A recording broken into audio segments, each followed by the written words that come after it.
Sir मेरा पहला question है what is belief and how to build it. Like मेरे एज ग्रुप में खास करके 20s to 30s का जो ये एज ग्रुप है, काफ़ी लोग ऐसे हैं जिन्हें पता होता है काफ़ी सारी चीज़ें कि ये करनी है या ये चीज़ करनी चाहिए, लेकिन उन्हें वो चीज़ मानते नहीं है। They know it but they don't believe on it. For example sir, आपके ये सेशन से हमने कई बार सुना आसान है, मतलब कोई भी चीज़ हम कर रहे हैं तो that is easy to do, we know these things कि आसान है। या फिर किसी वैसे से एडवाइस नहीं लेना चाहिए जिन्हें उस पर्टिकुलर टॉपिक में कोई एक्सपीरियंस या फिर कोई नॉलेज ना हो, लेकिन फिर भी हम वो चीज़ करते हैं। पता है हमें, we know it but we don't believe on it. How to develop this belief sir? पहले तो ये समझना होगा, मैं कभी भी ये नहीं कहता कि सब कुछ आसान है। मैं ये कहता हूँ कि अगर आप मानते हैं कि सब कुछ आसान है तो धीरे धीरे आपके लिए सब कुछ आसान होता चला जाता है। और अगर आप ये मानते हैं कि आपके लिए सब कुछ मुश्किल है तो ना चाहते हुए भी आपकी जो ब्रेन है, आपका जो माइंड है, वो उसको मुश्किल बनाता चला जाता है। देखो, शॉर्ट टर्म में आपके साथ में क्या होता है क्या नहीं होता है, that depends upon a lot of factors.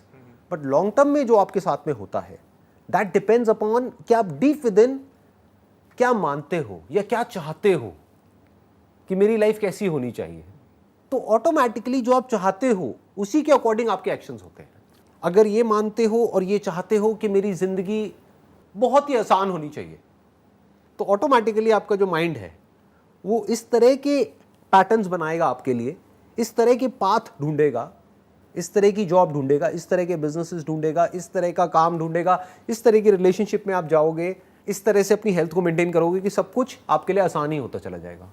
मतलब सबसे आसान रास्ता आप निकाल लोगे। तो सर ये चीज़ें तो ठीक है, मेरा इसमें था कि जो बिलीफ हम लोग बोलते हैं, belief is nothing but according to me belief is nothing but knowledge plus experience of something that combines and becomes belief. तो सर नॉलेज तो हमें काफ़ी सारे सोर्सेज से मिल जाते हैं, आपके वीडियोस हो गए हैं, एक बुक्स हो मिनट, गए इसको हैं। यहीं पे रोकते हैं। आप कह रहे हो knowledge plus experience is equal to belief. जो ये sir up to a certain extent yes, that is true, but not really. क्योंकि हो सकता है हमारी नॉलेज कुछ और हमको कहती है और हमारा एक्सपीरियंस हमको कुछ और कहता है, लेकिन हम मानते कुछ और है। फॉर एग्जाम्पल, मैं किसी का नाम नहीं लूँगा, बट कोई पर्टिकुलर किसी रिलीजियस बैकग्राउंड से है जिसकी नॉलेज क्या कहती है कि ये जो बुक में लिखा हुआ है सही है। वही सच है। एक्सपीरियंस क्या कहता है, उसने अपने घर वालों को सबको वही करते हुए देखा है, बट वो एथिस्ट है, वो कहता है ये सब बकवास है, मैं नहीं मानता। तो क्या हुआ, उसका जो बिलीफ है दैट इज़ डिफरेंट फ्रॉम जो भी उसने नॉलेज एक्वायर करी, बचपन से उसने कुछ एक्सपीरियंस किया, उससे बिल्कुल एक अलग बिलीफ उसका पैदा हो गया थ्रू क्वेश्चनिंग।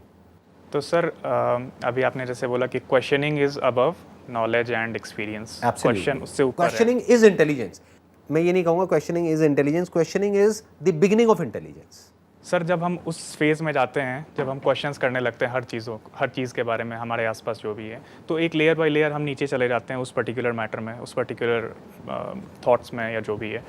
तो सर वहाँ पर जाकर हमें जो आंसर्स मिल रहे हैं हमारे क्वेश्चंस के, वो सही है या नहीं, ये कैसे पता चलेगा सर? वेरी गुड क्वेश्चन कि ये कैसे पता लगेगा कि वो आंसर जो मिला हमको क्वेश्चनिंग से, क्योंकि क्वेश्चनिंग तो एक स्टैंड पॉइंट से ही होगी ना। Right sir. और आप अपनी नॉलेज और एक्सपीरियंस के बियॉन्ड क्वेश्चन करोगे कैसे? Right sir. In fact sir That is a big challenge. Answers भी जब खोजते हैं हम, हाँ। तो इनिशियली हम सर्च स्टार्ट करते हैं अपने ही स्टैंड पॉइंट से। राइट। अगर हमें किसी चीज़ के बारे में जानना है तो हम वही चीज़ उसके बारे में खोज पाएंगे शुरू में। Right. जो चीज़ हम उसके बारे में मानते हैं या जानते हैं, हाँ। जो चीज़ पता ही नहीं सर, वो फिर कैसे तो स्टार्ट देखो, होगा? क्वेश्चनिंग दो तरीके से होती है। एक होती है जैसे ज़्यादातर लोग करते हैं, वो अगर क्वेश्चन करते भी हैं तो ऊपर ऊपर लेवल से करते हैं, वो बस अपने पॉइंट को प्रूव करने के लिए क्वेश्चन करते हैं। Okay. जैसे मेरे से यहाँ पर बैठ करके ज़्यादातर लोग जो मेरे से क्वेश्चंस पूछते हैं, चाहे यहाँ पर बैठ करके चाहे ऑडियंस में, जो भी क्वेश्चंस पूछते हैं वो इसलिए नहीं पूछते हैं कि उनको अपने क्वेश्चन का आंसर चाहिए या उनको एक्चुअल में आंसर चाहिए। उनको सिर्फ एक वैलिडेशन चाहिए कि जो मैं सोच रहा हूँ ये भी वैसा ही सोच रहा है, कि अरे आप भी बिल्कुल उसी तरह से सोचते हो जैसे मैं सोचता हूँ। तो वो अपने पॉइंट को प्रूव करने के लिए क्वेश्चन पूछ रहे हैं। वो बेसिकली ये चाह रहे हैं कि वो जो भी क्वेश्चन पूछ रहे हैं कि मेरे पेरेंट्स ऐसा करते हैं, वैसा करते हैं, वैसा करते हैं, तो मैं उसमें एग्री हो जाऊँ उसके पॉइंट पे। मैं कहूँ हाँ हाँ हाँ तुम बिल्कुल ठीक सोच रहे हो, बिल्कुल ठीक। बाद में वो दिखा सके, देखो सर ने बोला है। तो वो जो क्वेश्चन पूछ रहे हैं उसके पीछे एक एजेंडा है, एजेंडा है। Right, उसके पीछे एक मोटिव है। That is not intelligence. वो तो ऊपर ऊपर लेवल से लग रहा है क्वेश्चनिंग है, क्वेश्चनिंग का रूट पकड़ा है, लेकिन वो रूट बेसिकली वहीं तक पहुंचने के लिए है जो उसका एग्जिस्टिंग बिलीफ सिस्टम है। तो बिलीफ चेंज कैसे होगा? चेंज तो होगा ही नहीं। तो क्वेश्चनिंग कैसे करें? Questioning must always be based upon facts, based upon reality. जैसे मैं यहाँ पर हूँ, अभी आपके सामने बैठा हूँ, अब इसको कैसे क्वेश्चन करोगे? नहीं कर सकता। जो है उसको एज इट इज देखना इज क्वेश्चनिंग, जैसे एक साइंटिस्ट देखता है। मतलब वहां पर there is no self who is looking at it, what is the self who is questioning, that needs to be questioned. That self is basically nothing but the accumulation of knowledge, experience, memories, desires, fears, जो भी आपके emotions है, आपकी feelings है, that is the self। अगर उस self के through आप देखोगे तो उसी self को validate करोगे, वो self वो ही देखेगा जो वो देखना चाहता है deep within। But अगर आप questioning कर रहे हो to reach to the truth, not your truth or my truth, The actual truth. truth, तो वहां पर आगे questioning करने के लिए कुछ बचता नहीं है। यहाँ पर एक कप नहीं है, 2 कप है। इस कप के अंदर कोई बियर नहीं है, अल्कोहल नहीं है, हर्बल टी है। पी के देखना, देखना एक बार पी करके चेक करना क्या है ये। Herbal tea. हर्बल टी है। Yes sir. तो आप ये किस बेस पे बता पाए कि हर्बल टी है? इसके प्रॉपर्टीज के बेस पे। 2 वजह हो सकती है, या तो आप दारू बहुत पीते हो तो आपने टेस्ट करा और बताया कि दारू नहीं है, दारू नहीं है, या फिर आप हर्बल टी पीते हो और उसके बेस पे आपने बोला कि हर्बल टी है। राइट। तो क्या इसको क्वेश्चन किया जा सकता है कि यहाँ पे 2 कप पड़े हुए हैं और उसके अंदर हर्बल टी है? It can't be question. तो questioning is simple, not based upon your own stand point, या फिर योर ओन बिलीव्स, या फिर योर ओन सुपरस्टिशंस, या फिर योर रिलीजन, या फिर your what ever family background. For example, मैं एक एग्जाम्पल देता हूँ आपको। मैं ये कहता हूँ कि आप डीप विद इन जैसा चाहते हो, जैसा मानते हो, वैसा ही आपके साथ में होता है। इस बात को आप प्रूव कैसे करोगे? क्या मैं सही कह रहा हूँ या ये मेरा अपना एक स्टैंड पॉइंट है? क्या ये रियलिटी है या एक थॉट है मेरा अपना? कि जैसा हम डीप विद इन मानते हैं उसी तरह से बायोलॉजिकली, साइकोलॉजिकली उसी तरह से हम एक्ट करने लग जाते हैं। यानी जो मानता है कि मेरी ज़िंदगी बेकार है तो उसकी ज़िंदगी आज नहीं तो कल बेकार हो जाएगी। जो कहता है कि मेरी ज़िंदगी अच्छी है तो उसकी ज़िंदगी अच्छी होने लग जाती है। अब ये छोटी बात नहीं है, ये बहुत बड़ी बात है। तो इसको कैसे समझा जाए? ऐसी बहुत सारी साइंटिफिक रिसर्चेस हैं जिसको आप पढ़ सकते हो, जिसको आप स्टडी कर सकते हो, जो कोई इल्यूजन नहीं है, जिसमें एक एक चीज़ को मेजर किया गया है। जैसे एक स्टडी हुई थी बड़ी इंटरेस्टिंग, उसमें क्या किया, कुछ साइकोलॉजिस्ट ने इकट्ठे होकर के एक ग्रुप को आइडेंटिफाई किया, group of women who were working in a hotel. उन्होंने क्या किया, उसको 2 पार्ट्स में डिवाइड कर दिया। आधों को ये बोला कि ये जो आप काम कर रहे हो होटल में, ये जो आप काम कर रहे हो, चद्दर चेंज कर रहे हो, सफाई कर रहे हो, ये कर रहे हो, वो कर रहे हो, ये एक बहुत ही अच्छे लेवल की फिजिकल एक्सरसाइज है, very good for your health, very good for your fitness. बस इतना सा उनको बोला और कुछ नहीं किया, बस ये थॉट उनके माइंड में प्लांट कर दिया, उन्होंने मान लिया। दूसरे ग्रुप को क्या किया, कुछ भी नहीं बोला।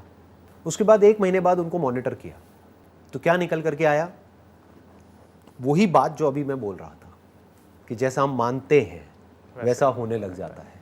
मतलब कि 1 महीने बाद उनके BMI को मॉनिटर किया। BMI होता है बॉडी मास इंडेक्स, क्योंकि बॉडी में फैट परसेंटेज पहले कितना था, अभी कितना है, जो मसल मास है वो कितना बढ़ा है या कितना कम हुआ है। बहुत सारे पैरामीटर्स के बेस पे ये देखा कि इन 2 ग्रुप्स में क्या फ़र्क है। And there was a significant difference between group 1 and group 2।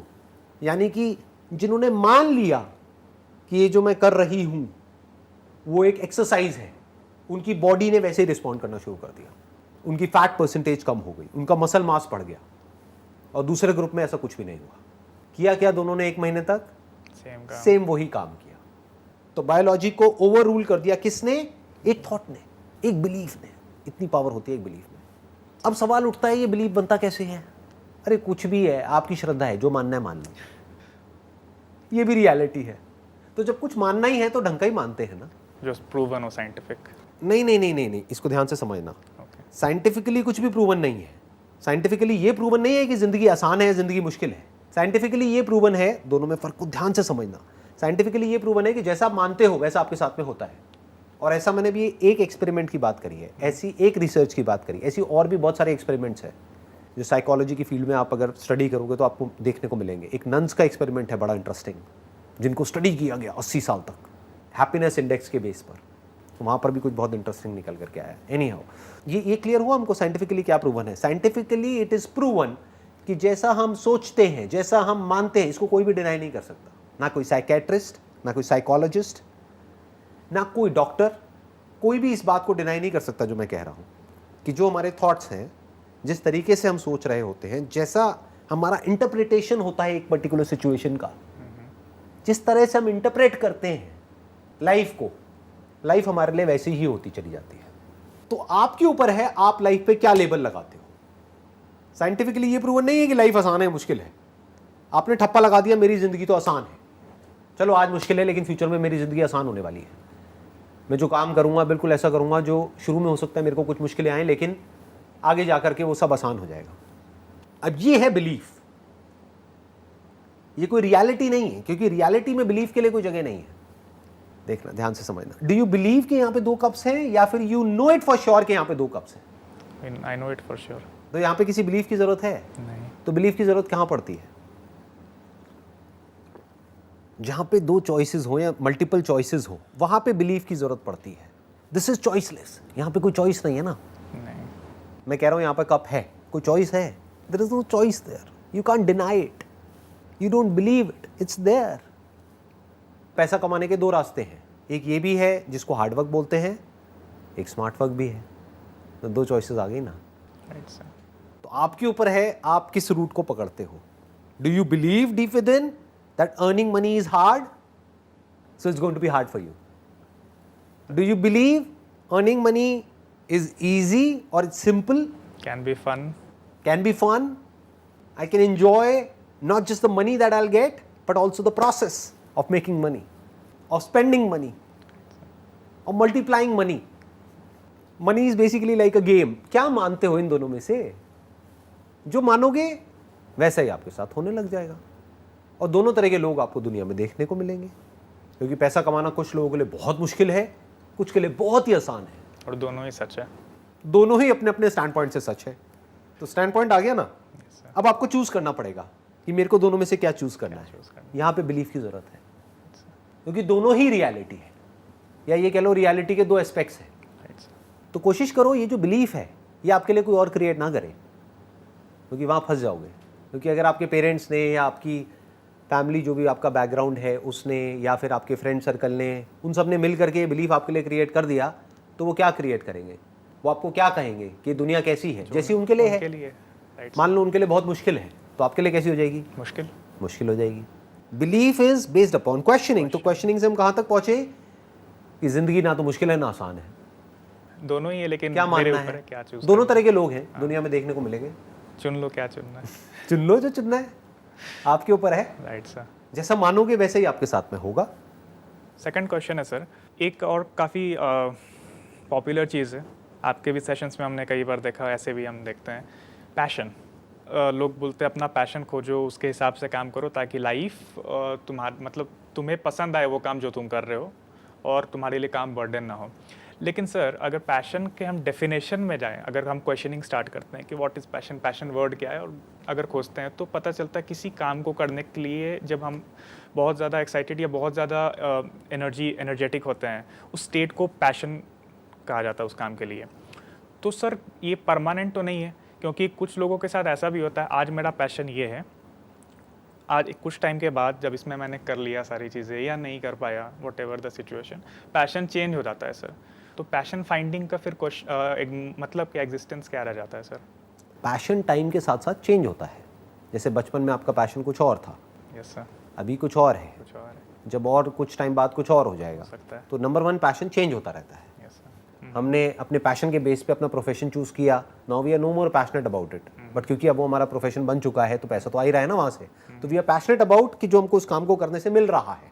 For example कोई बंदा है, उसका पैशन है एक्टिंग, तो उसने शुरू किया कहाँ से? थिएटर से। तब तक उसको बड़ा मज़ा आ रहा था, फिर वो चला गया बॉलीवुड में। अब उसको कुछ ऐसे रोल्स करने पड़ रहे हैं जिसको करने में उसको मज़ा नहीं आ रहा है। क्यों? क्योंकि मज़ा अब कैसे आता है ये भी समझना पड़ेगा। जो हमारी स्किल होती है या जो हमारा टैलेंट होता है, उसके लेवल का जब हमको कोई चैलेंज मिलता है या उससे हल्का सा ऊपर, तो मज़ा आता है। जैसे स्पोर्ट्स में भी ऐसे ही होता है। फॉर एग्जाम्पल आप बैडमिंटन खेलते हो, आपके सामने वाला प्लेयर बिल्कुल ही बेकार है तो भी मज़ा नहीं आएगा, बहुत ही ज़्यादा बढ़िया है तब भी मज़ा नहीं आएगा। तो मज़ा किस चीज़ में आता है? पहले तो आपको इंटरेस्ट होना चाहिए उस काम में। आप कहो कि हाँ बैडमिंटन में मेरा इंटरेस्ट है। अब इंटरेस्ट कैसे आता है? जैसे जैसे आपकी स्किल बेटर होती चली जाती है, आप प्रैक्टिस करते चले जाते हो, तो आपका इंटरेस्ट भी डेवलप हो जाता है। तो पैशन कैन बी डेवलप्ड।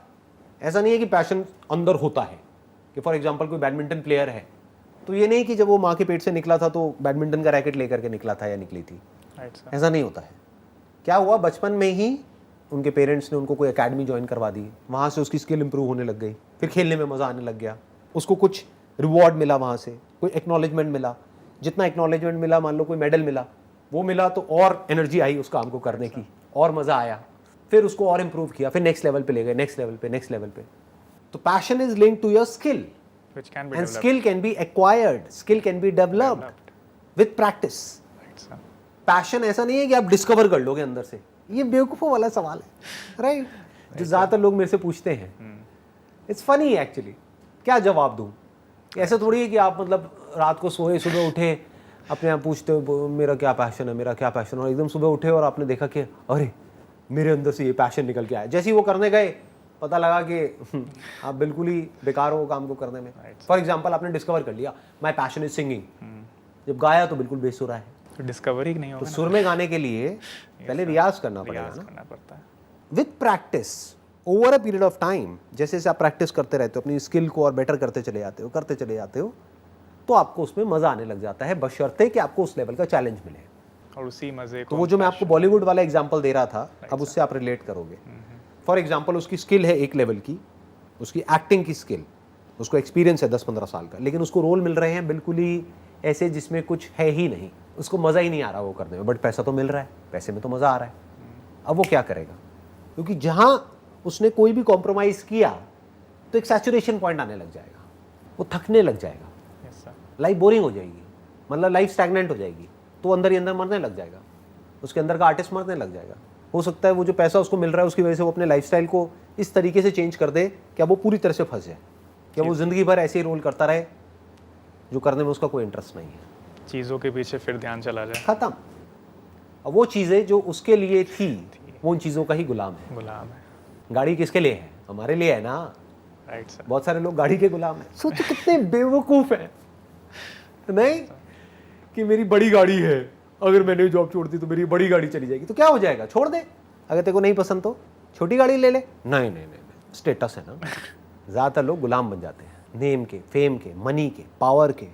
बहुत सारी चीज़ें जो ग्रॉस है जैसे कि पैसा, बहुत सारी चीज़ें जो सटल हैं, जो दिखती नहीं है, तारीफ, एक्नॉलेजमेंट, वैलिडेशन, ये बहुत सटल है, दिखता नहीं है, इसके लोग गुलाम बन जाते हैं। फिर वो करने लग जाते हैं जो कि दुनिया उनसे करवाना चाहती है, वो नहीं जो वो करना चाहते हैं। फॉर एग्जाम्पल, ये जो अभी सेशन हो रहा है हमारा, ये जो कॉन्वर्सेशन चल रही है, इसको करने के दो तरीके हैं। एक ये कि ऑडियंस क्या चाहती है। हो सकता है ऑडियंस बोले सर ये क्या बैठ करके बात कर रहे हो, मज़ा नहीं आ रहा सर। आप ना सर वो खड़े होकर के जो एनर्जेटिक वीडियोस होती है ना सर, वो बनाओ, छोटी छोटी 4-4 मिनट की, 5-5 मिनट की, फटाफट से देखी, चार्ज अप हुए, instant gratification, instant kick, instant motivation, वो चाहिए सर हमको तो। और अब तो और लेवल गिर गया है लोगों का। सर 5 मिनट की वीडियो कौन देखेगा sir? 30-40 second, 50 second, please sir. ये शॉर्ट्स आती है ना, हैशटैग शॉर्ट्स, यस सर। ये आधा घंटे की वीडियो कौन देखेगा बैठ कर? सोचना ना पड़े ज़्यादा। आधा घंटे की वीडियो, अरे क्यों बना रहे हो सर? हम तो नहीं देखेंगे, तो भाड़ में जाओ, मत देखो, राइट सर। हम अनसब्सक्राइब कर देंगे, कर दो। पर ये भी है ना सर, ये जो लेवल आप जो ये बातें बोल रहे हैं कर दो, ये तभी आ पाएगा जब उस काम को करने से आपको मटेरियलिस्टिक रिक्वायरमेंट फुलफिल ना होती हो, और वो तभी आप करते हो जो क्योंकि आपको पसंद है, ना कि आपकी That's what I'm ज़रूरत है। saying. या ये कॉन्फिडेंस तभी आ सकता है ना सर। ये कॉन्फिडेंस तभी आ सकता है जब आपको क्लियरली पता हो कि मेरे को अपनी लाइफ को अपनी टर्म्स पे जीना है। लॉजिक और इमोशंस, व्हेन एंड वेयर। मैं एक एग्जांपल देता हूँ जिससे थोड़ा आसान हो जाएगा। हाँ ये बताइए। जैसे सर इमेजेस बाज़ार का जो बिज़नेस मॉडल है, मॉडल से पैसे नहीं लेते हैं। ये कुछ लोगों के लिए लॉजिकल नहीं है। जैसे आपने लास्ट लाइफ चेंजिंग सेमिनार में बोला था कि आप सबसे बड़े प्रोडक्शन हाउस हो इंडिया के, आप पैसे क्यों नहीं चार्ज करते हो? ये लॉजिक है, करना चाहिए। लेकिन उसमें एक आपका इमोशन है कि मैंने उन्हें स्ट्रगल करते देखा था, मैं उनकी लाइफ को ईजी बना रहा हूँ। ये इमोशंस है सर। लॉजिक कहाँ सर, इमोशन कहाँ, और कैसे दोनों का एक बैलेंस क्रिएट करते हैं? जो आप ये कह रहे हो ना कि ये लॉजिक है, ये इमोशन है, ऐसा आपको लग रहा है, एक्चुअल में दोनों ही तरफ से लॉजिक है। क्योंकि अगर मैं उनसे नहीं ले रहा हूँ तो इसके पीछे का लॉजिक बता देता हूँ आपको। लॉजिक क्या है? लॉजिक ये है कि when I used to take money from them, तो मुझे अंदर से अच्छा नहीं लगता था तो कोई भी काम मैं कर रहा हूँ, वहाँ से चाहे कितना भी पैसा आ रहा है, अगर मुझे ही अंदर से अच्छा नहीं लग रहा है तो ऐसा काम करने का क्या लॉजिक है? Is it an emotional decision or a logical decision? For example, मैं ये कर रहा हूँ, कोई एंटरप्रेन्योर इसको देखेगा, कहेगा इसमें क्या लॉजिक है, इससे क्या हो रहा है, क्यों कर रहे हो? और हो सकता है उसको देख करके वो और एक स्टेप आगे बढ़े, वो कहेगा अरे ये तो बहुत इमोशनल है, यहाँ पर बैठ करके लोगों के बारे में सोच रहा है। ये उनका लॉजिक है। और वो क्या करेंगे, वो ये कहेंगे वो लॉजिकल है और मैं इमोशनल हूँ। ये भी तो हो सकता है कि वो भी लॉजिकल है, मैं भी लॉजिकल हूँ, लेकिन उनका लॉजिक बहुत ही सरफेस लेवल पे काम कर रहा है, मेरा लॉजिक बहुत ही डीपर रियलिटी को देख करके, समझ करके फिर काम कर रहा है। मैं उनसे पूछूंगा तुम्हारा क्या लॉजिक है? पागलों की तरह पैसे के पीछे भागते चले जा रहे हो, ना हेल्थ का कुछ अता पता है, ना दुनिया को कोई फ़र्क पड़ता है कि तुम्हारे जैसे कितने आए और कितने गए। मैं आपसे पूछता हूँ, आज से 20 साल पहले दुनिया के 100 सबसे अमीर लोग कौन थे? नहीं पता। अच्छा ये बताओ, ऐसे कुछ नाम पिछले 20 साल में जो चाहे अमीर थे या नहीं थे, लेकिन जिन्होंने आपकी थिंकिंग को, आपकी थॉट प्रोसेस को, आपकी लाइफ को इन्फ्लुएंस किया या उस पर इम्पैक्ट डाला? संदीप माहेश्वरी। अरे मैं 20 साल पहले कहाँ यार। नहीं मतलब 20 साल तक में। ठीक है, बट अगर मैं 20 साल पुरानी बात करूँ तो क्या नाम आएंगे? डॉक्टर एपीजे अब्दुल कलाम आएगा। डॉक्टर एपीजे अब्दुल कलाम को अगर आप देखोगे, उनकी जो लाइफ थी वो बहुत ही सिंपल थी। छोटे से कमरे में रहते थे, थोड़ा सा कुछ सामान था। अब कोई एंटरप्रेन्योर होगा जो पागलों की तरह पैसे के पीछे भाग रहा है, उनसे पूछो क्या लॉजिक है? इमोशनल। उनको लगेगा इमोशनल थे वो तो। अरे नहीं, इमोशनल नहीं थे, एक्चुअल में उनकी लाइफ लॉजिकल थी। क्योंकि लाइफ को जीने का मतलब क्या है? लाइफ में सबसे बड़ा लॉजिक क्या है कि I must live on my own terms. मुझे अपने अंदर के पैशन को जिंदा रखना है, मुझे वो करना है जो डीप विद इन मैं करना चाहता हूं। और डीप विद इन सब क्या करना चाहते हैं? At the deepest level of your being सब क्या चाहते हैं? खुश रहना। खुशी से भी और डीप में क्या है? पीस। पीस से भी नीचे जाओ और बताओ क्या चाहते हो? डीपेस्ट डिजायर हम सबका क्या है? हम सब जिंदा रहना चाहते हैं। To live. और कब तक के लिए जिंदा रहना चाहते हैं? हमेशा के लिए। क्या ये डीपेस्ट डिजायर है या नहीं है? सर। क्या आप हमेशा के लिए जिंदा रहना चाहते हो या नहीं चाहते हो? I am not talking about at the level of your body. वो तो पॉसिबल ही नहीं है आज की डेट में। मतलब साइंस ने इतनी तरक्की नहीं करी है अभी कि आपके सारे पार्ट्स बॉडी के जो भी हैं वो सब निकाल करके उसकी जगह सिलिकॉन के पार्ट्स लगा दिए जाएं और अब आप चलते चले जा रहे हो। वो आज की डेट में तो पॉसिबल नहीं है। फ्यूचर में कभी होगा, तब नए चैलेंजेस आएंगे। लाइफ स्पैन तो बढ़ जाएगा, बट मीनिंग क्या है, पर्पस क्या है, वो एक नया चैलेंज होगा। एनी हाउ, तो deep within we all want to be eternal, we all want to be free from time, we all want to be free from all limitations. वो कैसे पॉसिबल है? वो ऐसे ही पॉसिबल है ये जो अभी मैं कर रहा हूं। जब तक ये प्लैनेट रहेगा तब तक मैं रहूंगा। मुझे कैसे मिटाओगे? तो क्या ये लॉजिकल है या नहीं है? है सर। क्योंकि मैं अपने डीपेस्ट डिजायर को पूरा कर रहा हूं। कब आप जिंदा रह सकते हो लोगों के दिलों में, लोगों के दिमाग में? कब? जब एक्चुअल में दिल से आप कुछ शेयर कर रहे हो। तो क्या लॉजिकल है या नहीं है? इसमें इमोशंस कहाँ हैं? लॉजिकल है। इमोशंस का रोल कहाँ पर आता है? रिलेशनशिप में आ जाता है। क्या वहाँ भी सारे डिसीजंस लॉजिकल होने चाहिए? वहाँ पे इनिशियली जब आप एक रिलेशनशिप में जाते हो तब लॉजिकल होना चाहिए, तब इमोशनल नहीं होना चाहिए। राइट। बट एक बार आप किसी के साथ एक कमिटेड रिलेशनशिप में चले जाते हो तब वहाँ पर इमोशंस का बहुत बड़ा रोल है। इमोशंस मतलब क्या? You need to feel what they are feeling. वो अगर दुखी है तो आप भी फील कर रहे हो। आप दुखी नहीं हो रहे हो but you can feel it. वो खुश है तो आप भी खुश हो, यू कैन फील इट। लोग इस डिटैचमेंट वर्ड, ये जो होता है ना, जो स्पिरिचुअलिटी में बहुत लोग यूज करते हैं, इसका मतलब ही नहीं समझ पाएंगे। डिटैचमेंट का मतलब क्या समझते हैं कि डिटैच हो जाओ और हमारे अंदर कोई इमोशंस ना हो, कोई फीलिंग्स ना हो। अरे भाई, आप एक सोशियोपैथ बन जाओगे। आप फील ही नहीं कर पाओगे सामने वाला क्या फील कर रहा है। कुछ भी करने लग जाओगे, कुछ भी सोच करके, based upon your own belief system, और सामने वाला चाहे सफ़र कर रहा है, आप फील ही नहीं कर पाओगे। तो मैं कहूँगा फीलिंग्स और इमोशंस बहुत ज़रूरी है, but it must be back by logic. तो दोनों की अपनी अपनी जगह है, आइदर और नहीं बोल सकते। एक बैलेंस दोनों में होना चाहिए। दोनों की अपनी अपनी जगह है, सही जगह पे दोनों को रख दो तो लाइफ बढ़िया चलती है। आई होप आपके जितने भी क्वेश्चंस थे उसके आंसर्स आपको मिल गए हैं। Yes sir. चलिए, it was pleasure talking to you same here sir. And thank you so much for coming.